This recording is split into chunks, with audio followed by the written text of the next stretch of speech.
Ever get that feeling like one nostril is doing more of the heavy lifting when you breathe? You mean like you're favoring one side? Yeah. Like it's always switching, right? Right, Yeah. right. It's actually a thing.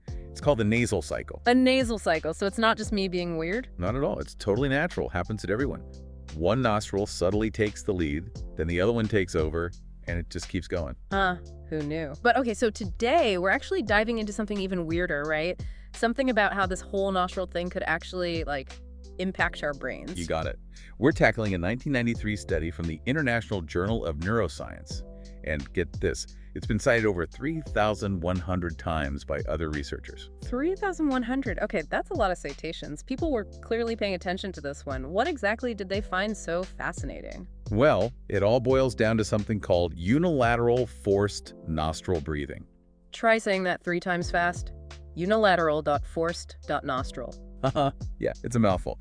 But it's way simpler than it sounds, I promise. Basically, you close off one nostril and just breathe through the other one on purpose. So, like, I'm actively choosing to ignore one nostril. Exactly. And the researchers, Jella and Shanahoff-Kalsa, wanted to see if this deliberate breathing thing could actually make a difference in how our brains work. You know, things like thinking, remembering, focusing, all that good stuff. They compared it to just, well, breathing normally. So, could changing how we breathe actually change how we think? That was the big question. They had people do different thinking tasks while they were doing this whole unilateral forced nostril breathing.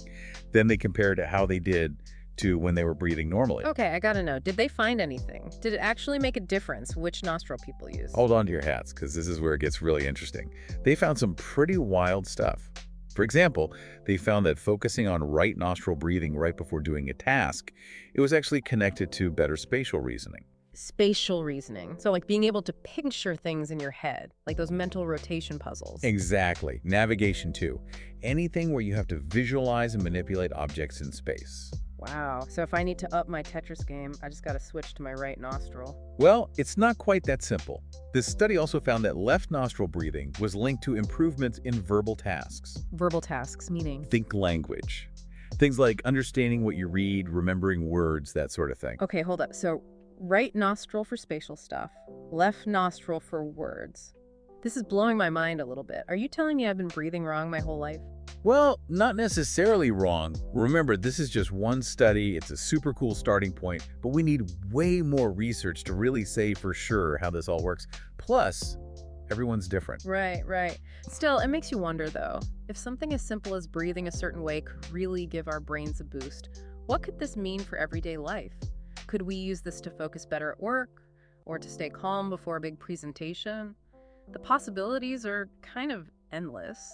Absolutely. And it ties into a much larger conversation that's happening right now about mind-body practices and how what we do with our bodies can directly affect our mental state. It's like that mind-body connection everyone's always talking about. Exactly.